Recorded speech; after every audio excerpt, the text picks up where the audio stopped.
el cual, aun viviendo vida intelectual rudimentaria, se presenta, sin embargo, a nuestros ojos superior en todo al que suponen su equivalente. Entiéndase, superior en todo al que suponen su equivalente. Estoy nervioso porque estoy en los primeros segundos y voy a leer textos de Murguía que son plenamente cancelables y censurables si no fuera porque proceden de un pueblo indígena oprimido como son los gallegos, según ellos. Bueno, quiere decir que el hombre solitario e ignorante de las razas europeas, el cual, aun viviendo vida intelectual rudimentaria, se presenta, sin embargo, a nuestros ojos superior en todo al que suponen su equivalente, entiéndase, su equivalente en las razas que literalmente Murguía llama inferiores, de las que habla poco antes. Sin duda, si hubiese escrito en nuestros días, podría haber compendiado la idea de el hombre solitario e ignorante, en la palabra tuitero, incluso tuitero nacionalista. Es el hombre solitario e ignorante que lleva vida intelectual rudimentaria. Bueno, pues según él, según Murguía, un tuitero que se pasa el día poniendo memes de fodechinchos y de ñordos, putus ñordus, el hombre solitario que está en su ordenador o en su móvil, está cagando ahí y está con el móvil haciendo la batalla cultural, lo que ellos llaman la batalla cultural, lo cual también incluye, por supuesto, a los nacionalistas españoles, y ponen ahí a los tercios de Flandes mientras están giñando. Estoy luchando, somos los capitanes de los tercios, somos el capitán Bitcoin. No, vamos a ver, tú eres un matado que está sentado en la taza del retrete y te crees que estás dando la batalla cultural. Bueno, pues según Murguía, este señor sentado en la taza del retrete con un móvil que, por supuesto, si alguien le pregunta, oye, ¿cómo funciona el móvil? Ni la menor idea, es más ignorante que un cavernícola, porque el cavernícola te puede explicar cómo hacer fuego. Estos señores no te saben explicar cómo se hace un móvil, ni cómo funciona, ni cómo vienen las ondas, no sabe nada, es más ignorante que un cavernícola, porque un cavernícola no tenía por qué saber cómo funcionaba un móvil, porque no existía. Pero estos señores tienen un móvil y no saben cómo funciona. El cavernícola sabía todo lo que tenía que saber, cómo hacer fuego. Estos señores no saben cómo funciona el objeto con el que se manejan cotidianamente, el móvil. Bueno, pues para Murguía, es que lo que es Murguía, para Murguía, el señor que vive dando la batalla cultural, con una vida cultural rudimentaria, con memes de putus ñordus, escallás, fodechinchos, kill all the fodechinchos, todos estos, ¿verdad?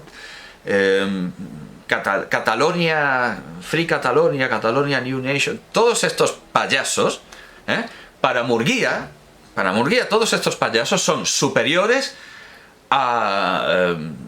bueno, es que habla específicamente de los negros. Bueno, pues pensemos en los negros. Son superiores a los arquitectos de las mezquitas de adobe de Mali, son superiores a los constructores del Gran Zimbabue, son superiores a los artesanos y artistas que confeccionaron, en fin, todas las estatuas, relieves, bajorrelieves, que no serán tan malos, digo yo, y no tendrán tan poco valor si los tenemos en nuestros museos. Para Murguía, el tuitero nacionalista es superior a todo lo que hay en el Museo del Hombre de París, en Orsay, ¿no? En Orsay es donde está el arte contemporáneo. Bueno, el Museo del Hombre se llama así, el Museo del Hombre. Todo lo que está en el Museo de Antropología de Madrid, que tampoco es mucho, y además hay restos humanos incluso. Está el gigante extremeño, el esqueleto de... Bueno, está la momia canaria, creo que es una momia guanche, no canaria, pero eso es... En fin, no es que lo hayamos disecado nosotros como al negro de Bañolas, esa sí que era su cultura. Me estoy callando. Es que, bueno, además, un segundo, no hablo de Sarah Jacob, ni hablo de Amo, no hablo de los filósofos negros, por ejemplo, porque no quiero hacer trampa, porque Murguía está diciendo No, no, un momento. Sí puedo hablar de Sara Yacoub y sí puedo hablar de Amo, porque Murguía dice al principio que el ario es superior al negro en sus comienzos. Pero no en los comienzos del negro, en los comienzos del ario. Es decir, que cuando el ario es un campesino o incluso un cazador-recolector vestido con 4 pellejos, con pieles y como... Aún en ese estado es superior, es una locura esto, es superior a Amo y a Sara Yacoub y a los autores del Quebra Nagast y bueno, es que estoy hablando de intelectuales, no de reyes, pero vamos, que es superior a Mansa Musa, es superior a Shaka Zulu. Ese gordinflas sentado en la taza del retrete, o ese hombre prehistórico que solo sabía sobrevivir unos 30 años, es superior, pero ¿qué locura es esta? Es superior a lo más alto a donde haya llegado el hombre negro. Porque sí, porque es ario y tiene el espíritu del ario frente al negro. Es una locura. Murguía debería estar prohibido. Murguía debería estar prohibido y sin embargo se le sigue teniendo respeto. Es un racista asqueroso. ¿O hay alguien que no lo vea? Bueno, precisamente cito este artículo, no cito el texto de Galicia directamente, cito este artículo, porque el que quiera verlo verá allí un muy buen razonamiento contra quienes digan, no, es que esto no lo decía en serio, no es un racismo militante, lo dice por decir, si lo ha puesto, sí, y yo me llamo Andrés.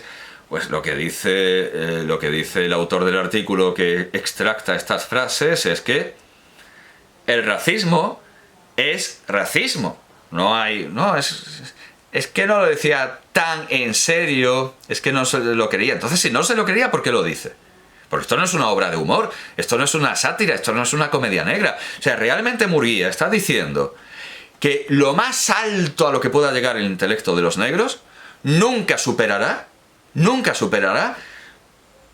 a lo más bajo que podamos encontrar en la escoria, en los pozos de lo que él cree que son los arios, porque él cree que los gallegos son arios, los gallegos son todos arios.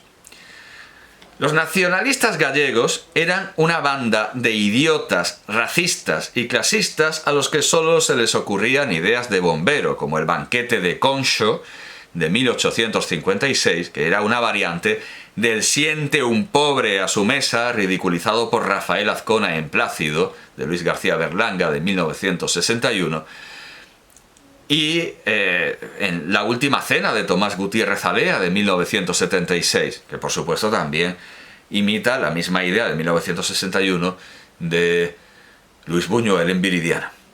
Si como en esta película de Luis García Berlanga, de Tomás Gutiérrez Alea, los invitados hubiesen sido negros, no cabe duda de que los señoritos nacionalistas gallegos habrían hecho blackface y jazz hands. Habrían salido ahí con esto sin pintar, pintados de negro, para ver que son tolerantes con los negros estos. Fíjate si seremos tolerantes que hasta los dejamos que coman un día con nosotros. Luego, por supuesto, que se vayan a su país. Con estas ideas es normal que tuvieran que imitar las de otros regionalismos y nacionalismos mejor llevados.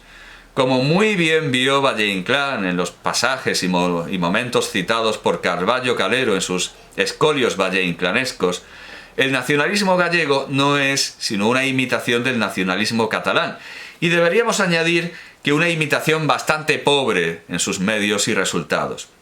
A Gaita Gallega, de Joan Manuel Pintos, de 1853, llega muy tarde con respecto a lo gaité del Llobregat, el gaitero del Llobregat, de Joaquim Rubió i Ors, de 1841, por cierto, y con Y, antes de la disputa entre normistas y antinormistas, de 1841, ya lo digo. La gaita catalana sacó ventaja a la gaita gallega, ese instrumento que los que lo ignoran todo de la música antigua y medieval creen prueba irrefutable del origen celta de los gallegos, porque a quien se le ha perdido el buey, todo se le antojan esquilas. Quizás sea muy tarde, pero YouTube, yo no soy racista, yo no defiendo los argumentos de Murguía. Yo te lo digo, YouTube, para que lo entiendas, porque como eres bien pendejito. Los negros no son inferiores, ¿vale? Los negros no son inferiores. Los arios no son superiores. Por si pensabas que esto transmitía un mensaje oscuro y no demasiado claro. Bueno, para ti, por supuesto que no. Pero bueno, en fin.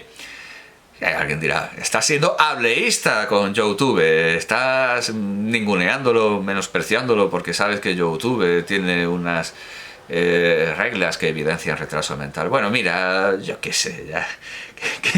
¿Qué le vamos a hacer si no se puede dar un paso sin ofender a alguien?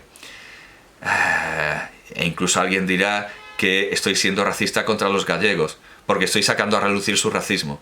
Y estoy teniendo prejuicios contra ese pueblo oprimido que son los gallegos solo porque oprimen a los negros. Y dicen, vuelven como negros, explicitando que para los negros eso está bien, pero para los gallegos no. Ellos no quieren para los gallegos lo que ven normal para los negros. Y tanto, porque en este momento en el que esto se escribe, había esclavistas gallegos, había negreros gallegos. Además uno se llamaba, irónicamente, Blanco. O sea, ¿Cómo los gallegos pueden igualarse a los negros cuando los gallegos están esclavizando a los negros en el momento en el que se produce ese cantar supuestamente popular? ¿Cómo YouTube puede censurarme por racista cuando lo que estoy haciendo no es otra cosa que combatir este asqueroso e inhumano racismo? Sin embargo, cuando Rosalía de Castro se vio compelida por su marido a convertirse en instrumento del nacionalismo gallego, no se inspiró en un modelo catalán. Pues ya hemos visto el gaitero del Llobregat, hemos visto también que Valle Inclán considera que el nacionalismo gallego está copiado del catalán, pero Rosalía no se inspiró en un modelo catalán, sino vasco.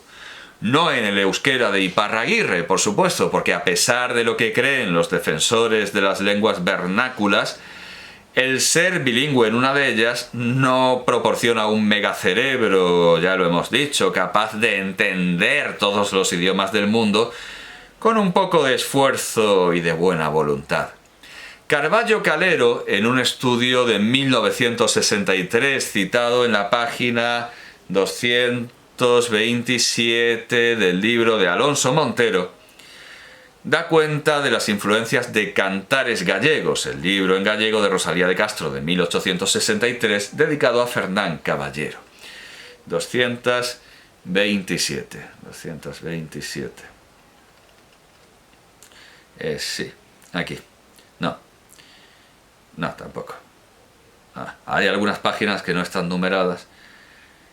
El título de Cantares gallegos fue sugerido por el de El libro de los cantares, vamos, esto lo dice la propia Rosalía en el prólogo, de don Antonio de Trueba. Rosalía quiso escribir un libro análogo al del escritor vizcaíno, aunque el libro del escritor vizcaíno habla del Manzanares, es bastante más libre, es menos circunscrito a una sola región geográfica. Este había publicado el suyo en 1852 y había obtenido un gran éxito. El romanticismo se hallaba agotado, al menos en su fase radical. Por otra parte, la misma escuela romántica había favorecido el interés por las tradiciones locales y la poesía popular. Habían renacido la literatura catalana y la gallega. El realismo costumbrista se abría paso. Trueba tomaba pie en las coplas populares para desarrollar el motivo en ellas apuntado, mediante una prolongación, no una glosa en el sentido clásico, en que conserva el metro, el lenguaje y hasta donde puede, en que conserva el espíritu del cantar en que se apoya. La sencilla ingenuidad de esta poesía pareció saludable en un momento en que el lector estaba ya cansado del énfasis declamatorio. Murguía aplaudió a Trueba y sin duda sugirió a Rosalía, que hasta entonces no había escrito nada en gallego, porque no era su lengua materna ni maternal, el cultivo de la poesía en su vernáculo, por la que Murguía ya había demostrado interés con orientación folclórica. Hallándose Rosalía en Madrid en 1861, muy mal avenida con el paisaje estepario que la rodeaba y añorando el fresco verdor de su tierra nativa, disgustada por otra parte de la torpeza y rudeza con que manejaban, es que claro, no, es que qué asco, aquí todo es seco y en Galicia es todo verde y muy bonito, bueno, pero lo otro que molestaba a Rosalía era un factor humano, y un factor humano debido a los gallegos. La torpeza y rudeza con que manejaban el gallego algunos escritores. Compuso la más antigua de sus composiciones en su lengua familiar, número 15 de nuestra edición. Claro, es que, por supuesto, que hay motivos para dudar de lo que dice ella, de que el gallego lo aprendió con los rudos labradores y que en su familia sí que, en su muy poco convencional familia, sí se hablaba el gallego, pero digamos que tan lengua es una como la otra, y además la lengua literaria, a través de Espronceda, es la castellana. Hablaría en lo que fuera, pero su literatura era castellana, porque leía obras castellanas y no le gustaban, como está diciendo Carballo Calero, no le gustaba lo que había escrito en gallego de nuevo, y lo medieval, bueno, Murguía se ocupa de buscarlo y rebuscarlo, pero tampoco era el pan de cada día. Lo que había en gallego, de nuevo, no le gustaba lo tradicional, lo popular, lo oral nuevo, y luego estaba ahí siempre, por supuesto, ese gran referente que es la lírica medieval, que se quiera o no se quiera, se recibe a través de la lírica popular, más que de la nueva popularista, más que de la nueva lírica culta popularista, la buena literatura, claro, había pervivido a través de la lírica popular, con lo cual es normal que a Rosalía lo que le gustara fuera la lírica popular gallega, la literatura culta castellana, y no le gustara ni la literatura supuestamente culta gallega ni la literatura supuestamente popularista gallega, porque era, como dice Carballo Calero, ruda y... sí, torpe y ruda. La torpeza y rudeza con que manejaban el gallego algunos escritores, compuso la más antigua de sus composiciones en su lengua familiar, número 15 de nuestra edición, que desarrolla el... Imagino que esto además estará sacado también de una edición de las ediciones Júcar, aunque no es del 63. Bueno, es de una edición de Carballo Calero de Rosalía. Carballo Calero, desde luego, es la gran autoridad para hablar de Rosalía. Luego vino Marina Mayoral y casi se quedó con ese negociado para hablar a los españoles, a los castellano hablantes de Rosalía. Pero vamos, Carballo Calero es, como estamos viendo, el que lo sabe todo de Rosalía y de Valle Inclán. Con que manejaban el gallego algunos escritores, compuso, ¿qué poema es ese? Adiós ríos, adiós fontes. Esta composición se publicó, vamos, ya lo hemos dicho, o quizá no, en el Museo Universal el 24 de noviembre de 1861. Creo que sí lo hemos dicho ya. Rosalía misma dice que el libro de Trueba le inspiró y le dio aliento para componer el suyo. Ya hemos dicho, se lo pone el prólogo. Como Trueba, Rosalía parte del folclore y hace hablar en sus poesías a personajes del pueblo. Ya con anterioridad a Trueba, Ventura Ruiz Aguilera, siguiendo la tradición de los romances, había utilizado el monólogo y el diálogo, como en la poesía dramática, en sus Ecos Nacionales, 1849. Es otro precedente. La poesía de estos tres autores, pues, se aproxima a la balada germánica, con su mezcla de elementos líricos, épicos y dramáticos. Los temas de Rosalía coinciden muchas veces con los de Trueba. Hay que leer a Trueba para entender a Rosalía, claro. Y las figuras de dicción por repetición y combinación propias de la poesía popular, estrechamente ligada con la música y la danza, son abundantísimas, tanto en la gallega como en el vizcaíno. La segunda edición del libro de Trueba empieza con la más que trillada idea de que el pueblo es un gran poeta, algo que desmiente un notable admirador de Rosalía de Castro, Juan Ramón Jiménez, muy oportunamente citado por Luis Cernuda. A partir de la página 132 del libro de Alonso Montero, en fin, no voy a cambiarlo ya por comodidad, pero está mejor editado en las obras completas del Instituto Cervantes. A partir de la página 132 tenemos la que quizás sea la mejor caracterización de la poesía de Rosalía de Castro, tan alejada de las bachillerías psicoanalíticas o heideggerianas que tanto abundan en nuestros días y de los que el libro da alguna muestra. Así que resultará oportuno leerlo en su integridad, leer el ensayo de Luis Cernuda en su integridad. Ya dijimos que los 3 libros de versos que publicó Rosalía de Castro, Cantares Gallegos, 1863, Follas Novas, 1880 y En las orillas del Sar, 1884, solo este último está escrito en español y por eso nuestro comentario ha de limitarse a él, aunque como ilustración al lirismo de la autora será a veces necesario referirse a los otros 2. En el prólogo a los Cantares Gallegos establece así Rosalía de Castro su intención poética primera. No habiendo aprendido en otra escuela que en la de nuestros pobres aldeanos, que hay muchos matizan esto, pero bueno, lo que dice es esto. Los pobres aldeanos, por lo tanto, no la identifica como su lengua familiar. Solo guiada por aquellos cantares, aquellas palabras cariñosas y aquellos giros nunca olvidados que tan dulcemente resonaron en mis oídos. Ah, ahora sí, no recordaba esto. Mete la parte materna. Resonaron en mis oídos desde la cuna, por lo tanto no son solo los aldeanos. Están bien, bueno, la madre que no, en fin, que no, ya decíamos que no es una familia convencional, desde luego. Es como la familia de Erasmo, como la familia, como la Sagrada Familia con aquello del Espíritu Santo. Erasmo también era hijo de un cura. No es una familia convencional, pero parece ser que su madre siempre está con ella. Y entonces claro, que una niña huérfana hable de lengua materna es siempre relativo. Pero vale, sí, podemos considerar el gallego la lengua materna y maternal de Rosalía, pero también el castellano. Que nunca se olvide que el castellano también. Desde la cuna, eso es.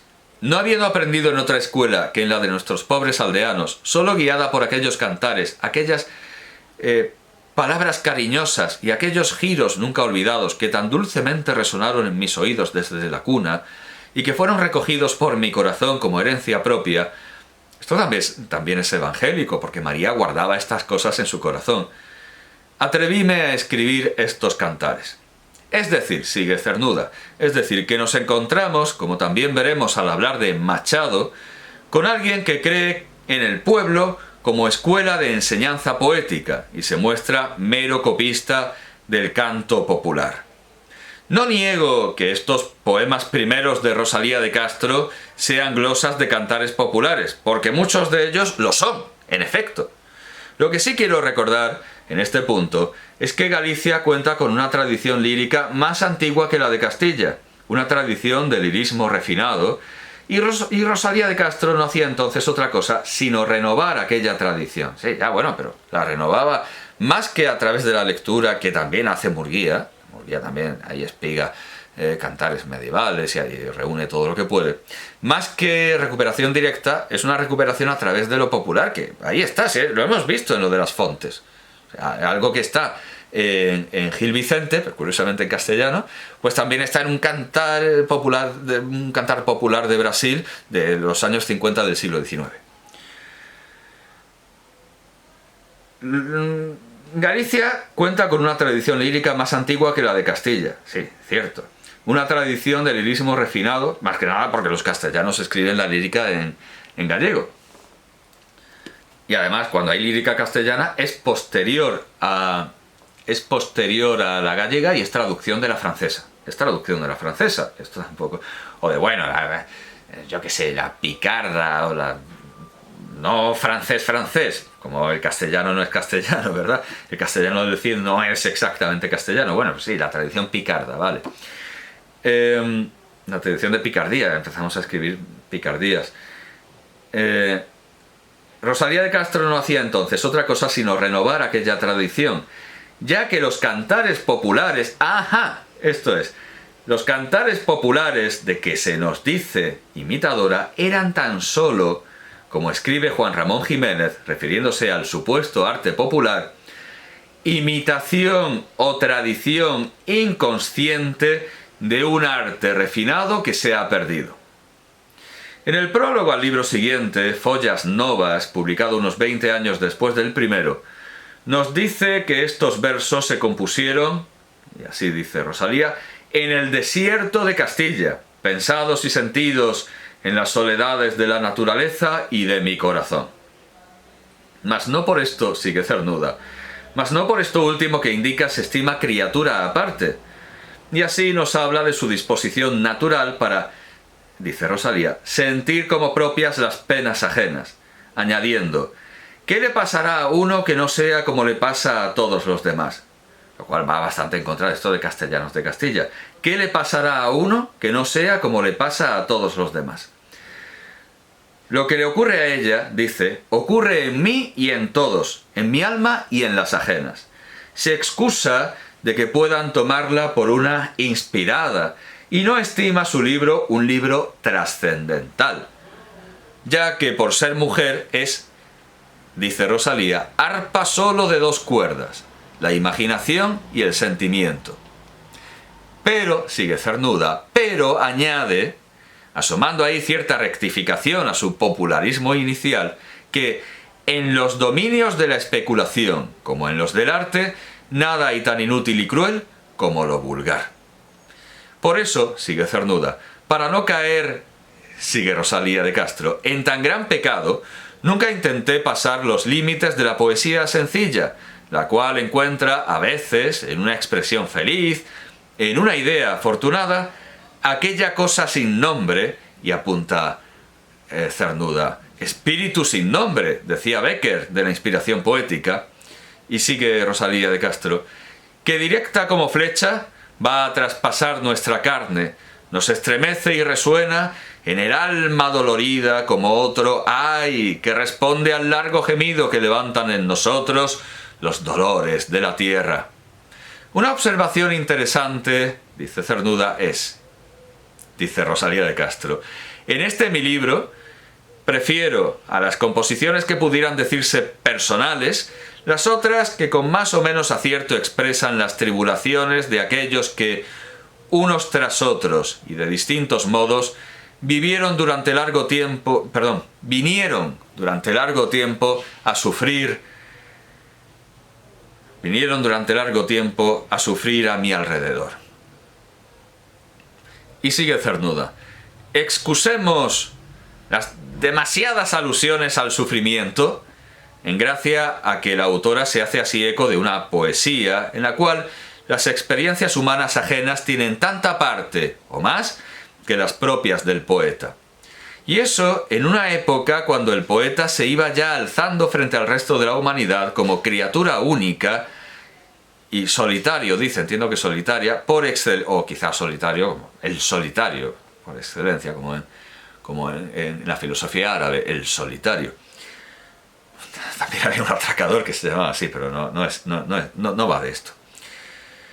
El solitario, por excelencia. Otras dos indicaciones de interés contiene, además dicho prólogo. Una de orden crítico, marcando la diferencia que separa su primer libro del segundo. La frescura del primero, entendiendo acaso ahí por frescura cierto candor juvenil, no ocurre en el segundo. Galicia, que era objeto del primer libro, era el objeto del primer libro, es sólo ocasión del segundo, aunque esté presente en él como fondo. La otra indicación es el anuncio de que no volverá a escribir versos gallegos. Y dice Rosalía, ya pagada la deuda en que me parecía estar con mi tierra. O sea, ya ha pagado su deuda con la sociedad, ya ha salido de la cárcel del lenguaje, Rosalía. Los nacionalistas periféricos hablan mucho de España como cárcel